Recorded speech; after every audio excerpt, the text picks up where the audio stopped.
तो दोस्तों इस समय आप जो अपनी स्क्रीन पर देख रहे हैं ये इतिहास है जो आपकी आंखों के सामने रचा जा रहा है।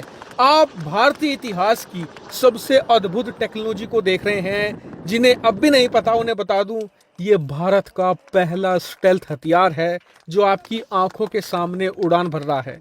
दरअसल अब से कुछ देर पहले डीआरडीओ ने ये वीडियो पब्लिश करी और दुनिया को बताया कि भारत ने पहली बार एक स्टेल्थ टेक्नोलॉजी का फ्लाइंग टेस्ट किया है। और जिन्हें नहीं पता ये क्या था उन्हें बता दूं कि ये स्विफ्ट यूसीएवी था। अब ये स्विफ्ट यूसीएवी क्या है? दरअसल भारत एक नई तरीके का हथियार तैयार कर रहा है जिसका नाम है ओरा यूसीएवी।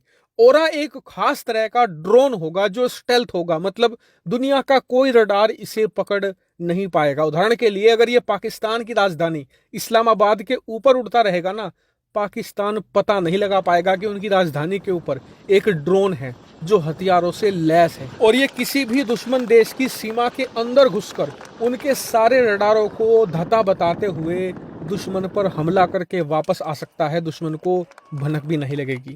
इससे आप समझ सकते हैं कि ये कितनी ज्यादा एडवांस पीस ऑफ टेक्नोलॉजी है। और अब जो भारत ने ये स्विफ्ट यूसीएवी का परीक्षण किया है जिसकी मैंने आपको वीडियो दिखाई, जब ये पूरी तरीके से बनकर तैयार हो जाएगा ना, इस पर सारी टेक्नोलॉजी का टेस्ट हो जाएगा, तब इसी को नाम दे दिया जाएगा ओरा यूसीएवी। इससे आप समझ गए होंगे कि एक तरीके से टेस्ट डेमोन्स्ट्रेशन की तरह काम करेगा। वहीं इस टेस्ट से सबसे ज्यादा खुश मैं हूं। क्यों?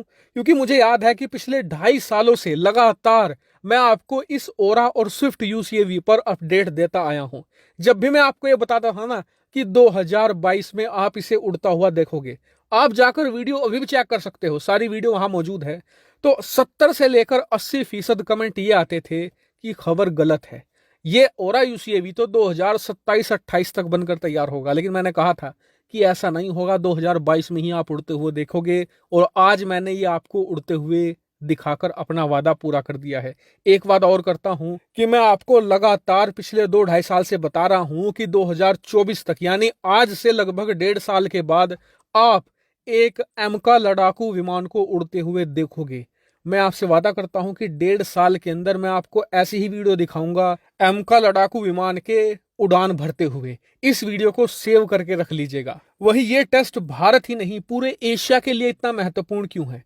इसका कारण ये है कि पूरी दुनिया में सिर्फ अमेरिका एक ऐसा देश है जो बहुत ही सफलतापूर्वक स्टेल्थ हथियार तैयार कर चुका है। बात करें चीन और रूस की, तो उन्होंने स्टेल्थ हथियार बनाए जरूर हैं, लेकिन वो पूरी तरीके से स्टेल्थ नहीं है। ऐसे में अगर भारत जल्द से जल्द ओरा को सेना में शामिल कर लेता है तो अमेरिका के बाद भारत ही दुनिया का दूसरा देश होगा जिसके पास एक स्टेल्थ हथियार होगा। इसी के साथ जिस दिन भारत ओरा को अपनी वायुसेना में शामिल कर लेगा, उसी दिन भारतीय वायुसेना पूरे एशिया की सबसे शक्तिशाली वायुसेना तुरंत बन जाएगी। वहीं हम सब के लिए सबसे गर्व की बात यह है कि जो ये हमारा ओरा हथियार होगा ये 100% भारतीय होगा। यहाँ तक कि इंजन भी भारतीय होगा। दरअसल आपको याद होगा कावेरी इंजन, जिसे बनाया गया था एमका लड़ाकू विमान के लिए, लेकिन वो फेल हो गया था। क्यों? क्योंकि उसे प्रोड्यूस करनी थी 120 की पावर, लेकिन वो 70 तक ही पहुंच पाया था। अब उसी 70 पावर वाले इंजन को इसमें ऐड कर दिया जाएगा। वैसे इसकी रिक्वायरमेंट 50-60 किलो न्यूटन की थी, लेकिन 70 वाला इसमें इंजन ऐड करने से इसकी पावर और ज्यादा बढ़ जाएगी और ये 100% भारतीय हो जाएगा। हम एक नट बोल्ट भी इसमें विदेशी नहीं लगाने जा रहे। और मेरे हिसाब से ये आत्मनिर्भर भारत के लिए सबसे ज्यादा बेहतरीन एग्जाम्पल है। हालांकि फिलहाल ओरा और स्विफ्ट पर इतनी अपडेट थी, जैसे ही कोई नई चीजें निकलकर सामने आएगी मैं तुरंत आपको वीडियो बनाकर सूचित कर दूंगा। आप मेरे साथ ऐसे ही बने रहिएगा। फिलहाल इस वीडियो में इतना ही। Thank you very much for watching video.